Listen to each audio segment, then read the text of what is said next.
एक तरफ मायावती अपने कार्यकर्ताओं को ये संदेश दे रही हैं कि 14 अप्रैल को बाबा साहेब आम्बेडकर की जयंती धूमधाम से मनाई जानी चाहिए।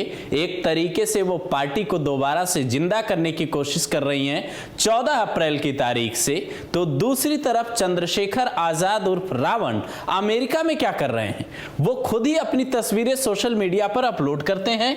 ये जो आप तस्वीर देख रहे हैं, अमेरिका में उनका वही अंदाज दिखता है जो यहां आप आमतौर पे तस्वीरों में देखते हैं। ये चंद्रशेखर आजाद हैं। उन्होंने कुल 3 तस्वीरें पोस्ट की है और एक वीडियो पोस्ट किया है। जरा वो वीडियो भी आपको दिखाते हैं कि कैसे अमेरिका में उनका स्वागत हुआ। उसके बाद इस बात पे आते हैं कि आखिर चंद्रशेखर आजाद अमेरिका गए क्यों। ये चंद्रशेखर की दूसरी तस्वीर है जिसमें वो नॉर्मल टी शर्ट में नजर आ रहे हैं। और तीसरी तस्वीर जो है, तीसरी तस्वीर में एक पोस्टर लगा है पीछे जिसमें लिखा है जय भीम, जय संविधान, जय भारत। और उसमें लिखा है अमेरिका का डैलस एक जगह है, वहां वेलकम का एक पोस्टर लगा है। इसमें चंद्रशेखर आजाद के बारे में 2-3 बातें भी लिखी है कि member of parliament 18th Lok Sabha Nagina UP, national president Azad Samaj party Kashiram. और इसके अलावा इनके बारे में कई बातें इस पोस्टर पे लिखी है। अब सवाल ये उठ रहा है कि आखिर ये अमेरिका में क्या करने गए हैं। तो जरा वीडियो देखिए, उसके बाद इस बात पे आते हैं। फिर ये भी बताते हैं कि इस बात पे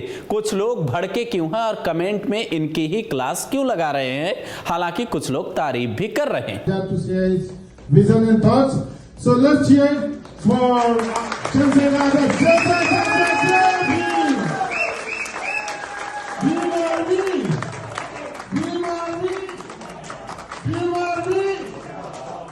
आवाज दो, आवाज दो, आवाज दो। दरअसल चंद्रशेखर अपने ट्वीट में ये लिखते हैं कि अमेरिका के डैलस में आयोजित एक विशेष संवाद कार्यक्रम में शामिल होने का अवसर पाकर गौरवान्वित महसूस कर रहा हूं। यानी कि ये नॉर्मल कार्यक्रम में गए थे जिसमें इन्हें आमंत्रित किया गया था। ये कार्यक्रम जो है साउथगेट मीडिया फाउंडेशन, संयुक्त राज्य अमेरिका ने जो है इन्हें बुलाया और सम्मान दिया। उनके स्टूडियो में सामाजिक न्याय, बहुजन अधिकार और भारत के संविधान के मूल्यों पर इन्होंने बातचीत की, चर्चा की।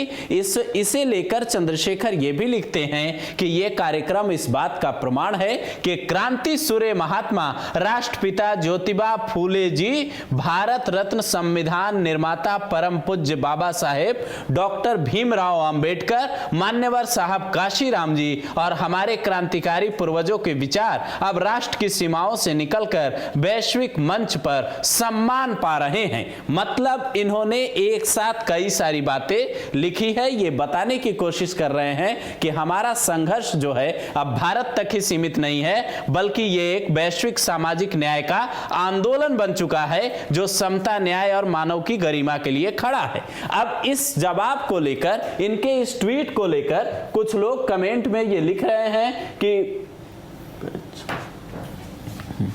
अब इनके इस ट्वीट पे कुछ लोग कमेंट में क्या लिख रहे हैं जरा वो देखिए। एक व्यक्ति ने लिखा है कि ये तो वोट बैंक की राजनीति करते हैं।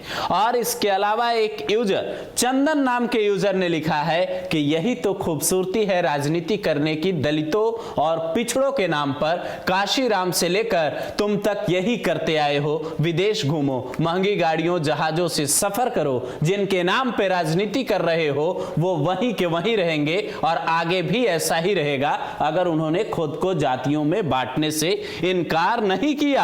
हालांकि कुछ लोग चंद्रशेखर की इस बात पर तारीफ भी कर रहे हैं, जय भीम लिख रहे हैं। कई लोग ये लिख रहे हैं कि चंद्रशेखर जब तक हैं तब तक दलितों के बहुत बड़े नेता हैं। तमाम तरीके की बातें हो रही है। किस एक यूजर ने तो चंद्रशेखर को बकायदा आने वाला यूपी का सीएम और आने वाले कल का पीएम भी बता दिया।